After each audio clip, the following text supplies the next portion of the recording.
Hi everyone, स्वागत करती हूँ आप सभी का टीचिंग गोल्स के इस लर्निंग प्लेटफॉर्म पर। आई होप आप सभी लोग अच्छे होंगे। एस्टेट की सीरीज चली हुई है और जो आज आपकी क्लास रहने वाली है वो अगेन सीडीपी की यानी कि साइकोलॉजी की रहने वाली है। आपकी लर्निंग डिसेबिलिटीज़ मैंने जो है कवर कर दी है। उसके बाद आपका एक और टॉपिक है जो कि रह गया है डिसेबल्ड पर्सन एक्ट, यानी कि डिसेबल्ड जो पर्सन होते हैं उनके लिए अधिनियम यहाँ पर बनाए गए हैं, एक्ट बनाए गए हैं, जिसमें आपको PWD एक्ट 1995 के बारे में पता होना चाहिए और RPWD एक्ट 2016 के बारे में पता होना चाहिए। यहाँ से क्वेश्चन आपके पूछे जाते हैं। सो पहले हम समझेंगे भाई डिसेबल्ड पर्सन होते क्या है एंड देन बाद में हम इन एक्ट्स की तरफ प्रोसीड करेंगे, बिकॉज आपसे जो क्वेश्चन है वो यहीं से ही पूछे जाते हैं। ठीक है, देखो डिसेबल्ड पर्सन मतलब कि किसी भी इंसान की ऐसी अयोग्यताएं होती हैं, ये एक ऐसी मतलब कैपेबल नहीं होते हैं किसी भी चीज में करने में। ठीक है, तो और ये जो है आपका फिजिकली भी हो सकता है, फिजिकल भी हो सकते हैं, कोई भी इंसान भी शारीरिक रूप से भी डिसेबल हो सकते हैं या फिर मेंटली भी डिसेबल हो सकते हैं। ठीक है, मेंटल रिटार्डेड पर्सन जो होते हैं या फिर सेंसरी बेस्ड भी हो सकते हैं। ठीक है, कैसे भी हो सकते हैं, बस डिसेबिलिटी जो है वो मैटर करती है कि आपका इस रूल के अकॉर्डिंग भी 40% डिसेबल्ड कोई भी पर्सन अगर है तो फिर वो डिसेबल्ड पर्सन यहाँ पर माना जाता है। ठीक है, अगर बात करें तो ये एक ऐसी लॉन्ग टर्म इम्पेयरमेंट होती है, लॉन्ग टर्म इम्पेयरमेंट होती है। ठीक है, यानी कि दीर्घकालिक क्षति होती है, आप इसको हिंदी में लिख सकते हो, दीर्घकालिक क्षति होती है जो कि एक बैरियर काम करती है आपके डेवलपमेंट में। ठीक है, तो डिसेबल्ड पर्सन आपको समझ में आया यहाँ से कि कैसे भी हो सकते हैं, भाई फिजिकल तौर पे भी हो सकते हैं, मेंटली भी हो सकते हैं। ठीक है, कैसे भी हो सकते हैं। अब इसके अंदर हमें जो एक्ट पढ़ने वो PWD act 1995, person with disability act 1995, और इस एक्ट को रिप्लेस करके जो रिसेंट आया है वो RPWD एक्ट 2016 आया है। इतनी चीजें आपने ध्यान में रखनी है। मतलब राइट नाउ ये अभी जो है लागू नहीं है, अभी आपका कौन सा एक्ट लागू है ये है, बट आपको ना एक मैंने जो यहाँ पर कंपेरिजन करके बताया तो आपको चीजें ज्यादा अच्छी तरीके से समझ में आएगी।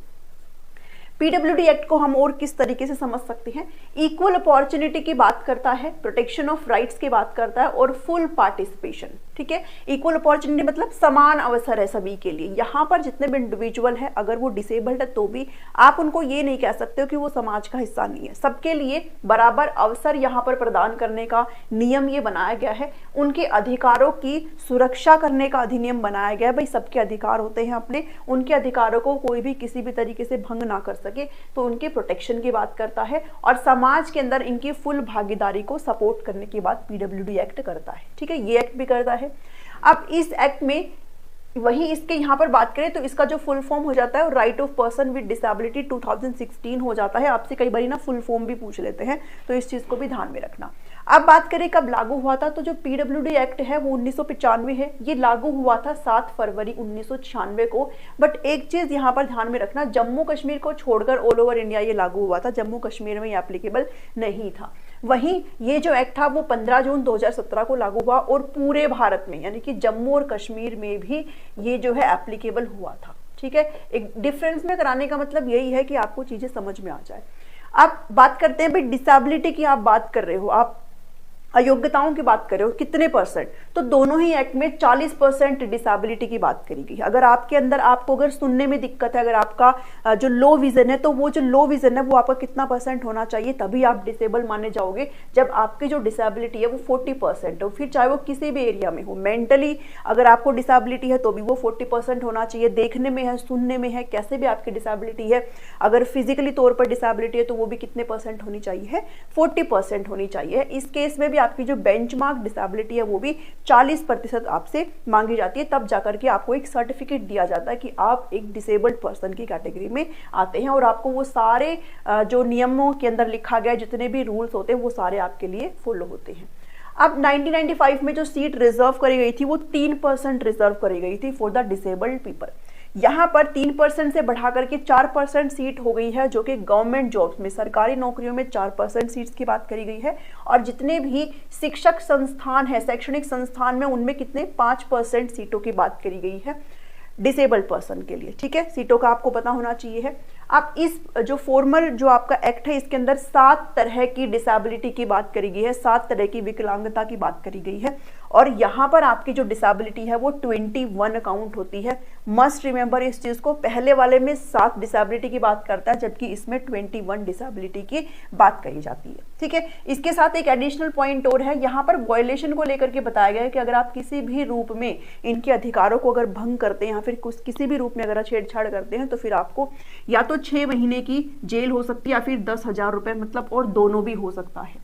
ठीक है, बोथ भी हो सकता है। और फिर भी अगर लगातार कोई चीज अगर होती है तो फिर 2 साल तक की जेल और 50,000 से 5 लाख तक का आपको जुर्माना यहाँ पर झेलना पड़ सकता है। ये वायलेशन की बात करी गई है। मतलब कहने की बात ये है कि आप ना तो किसी भी प्रकार से हंसी मजाक उड़ा सकते हो, ना फिर आप इनके अधिकारों के साथ किसी भी रूप से छेड़छाड़ कर सकते हो। ठीक है, तो पहले तो इतनी चीजें नहीं थी, बट राइट नाउ अभी जो है ग्राउंड लेवल पर इन चीजों को काफी किया जा रहा है। इनके लिए काफी चीजें पब्लिक अगर प्लेस पर बात करें तो इनके लिए काफी सुविधाएं जो है मुहैया कराई जा रही है, विच इज गुड। जो कि आप देख सकते हो जितने भी गवर्नमेंट बिल्डिंग्स होती है उनमें रैंप वगैरह बनाए जाते हैं ताकि जो व्हील चेयर पे लोग होते हैं वो डायरेक्ट जा सके, बिकॉज वो सीढ़ियां नहीं चढ़ सकते हैं। तो आपसे कई बार ये भी पूछा जाता है भाई 7 प्रकार की डिसेबिलिटी आप यहाँ पर ध्यान में रखोगे और 21 प्रकार के यहाँ पर। ठीक है, और नोट्स अगर आप ले रहे हो तो उसमें पूरा अच्छे से कंप्लीट आपको डिस्कस किया गया है। यहाँ पर भी कोशिश करेंगे, जिसमें आपका ब्लाइंडनेस आ जाता है, अंधापन पहली डिसेबिलिटी है। लो विजन यानी कि आंखों की आपकी 2 जो है डिसेबिलिटी आ जाती है, विकलांगता आ जाती है। अंधापन जिसमें आप कंप्लीटली होते हो। ठीक है, और लो विजन मतलब आपको कम दिखता हो। कितना % कम दिखता हो? 40% की मानी जाती है। 40% अगर आपको कम दिखता है देन आप डिसेबल्ड पर्सन में काउंट होते हो। ठीक है, उसके बाद कुष्ठ रोग है, हियरिंग इंपेयरमेंट यानी कि श्रवण संबंधी अगर विकलांगता है आपके अंदर, या फिर लोकोमोटर चलन संबंधी कोई समस्या है आपको, व्हील चेयर पे हो आप। मेंटल रिटार्डेशन, ये आपकी मेंटल जो अवस्था है उससे रिलेटेड है। ये मेंटल मानसिक मंदता है और ये मेंटल इलनेस है, मानसिक बीमारियां। और होने कितने % चाहिए? 40% होनी चाहिए। तो ये 7 प्रकार की जो विकलांगताओं की बात करी जाती है वो 1995 वाले अधिनियम में करी जाती है पर्सन, डिसेबल्ड पर्सन के लिए। अब बात करते हैं इसमें 21 में कौन सी है। सबसे पहले आपकी लोकोमोटर है जिसको आप चलन ही बोलते हो। ठीक है, हिंदी में आपको लोकोमोटर ही देखने को मिल जाएगा। सेकंड आपकी लेप्रोसी जिसको कुष्ठ रोग आप बोलते हो। ड्वार्फिज्म को आप बोना बोलते हो। ठीक है, बोना, जो बोने लोग होते हैं वो इसके अंदर आते हैं।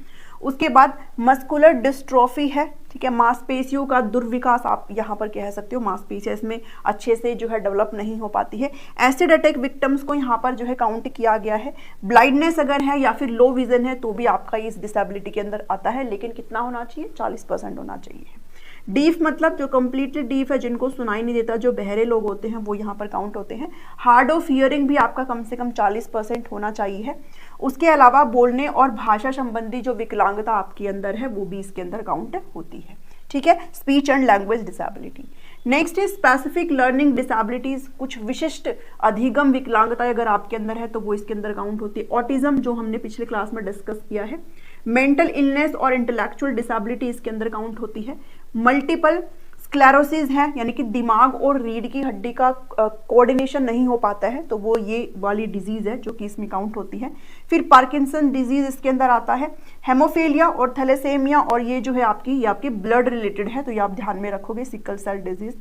नेक्स्ट है सेरिब्रल पाल्सी। ठीक है, पैरों में जकड़न टाइप से हो जाती है, मतलब है ना, पैरों में जकड़न टाइप हो जाती है इसमें सेरिब्रल पाल्सी में। एंड देन आपका मल्टीपल डिसेबिलिटीज है, यानी कि आपके अंदर अगर एक से ज्यादा डिसेबिलिटी है तो फिर वो मल्टीपल में काउंट होता है। ठीक है, तो ये 21 डिसेबिलिटी है जिनको मैंने पिक्चर के थ्रू अच्छे से नोट्स में समझाया है, साथ ही आपको यहाँ पर ही बता दिया है। इतना डीप में इसमें नहीं जाना है, बस आपको ध्यान में रखना है कि इसमें 7 है, कौन कौन सी है, बस वो ध्यान में रख लो और एक बार इनमें भी नजर मार लो ताकि आपको दिक्कत ना हो एग्जाम में।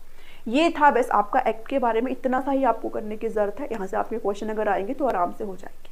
वीडियो पसंद आई तो इसको जरूर लाइक करिए, शेयर करिए सभी के साथ, अपने सभी ग्रुप्स में, ताकि सबको पता चल जाए यहाँ पर एस्टेट की फ्री प्रिपरेशन हो रही है। साथ ही अगर आप किसी भी एग्जाम के लिए प्रिपेयर कर रहे हो तो भी ये क्लासेस आपके लिए इक्वली इंपॉर्टेंट है। मिलती हूँ नेक्स्ट वीडियो में। Thank you, thanks for watching me.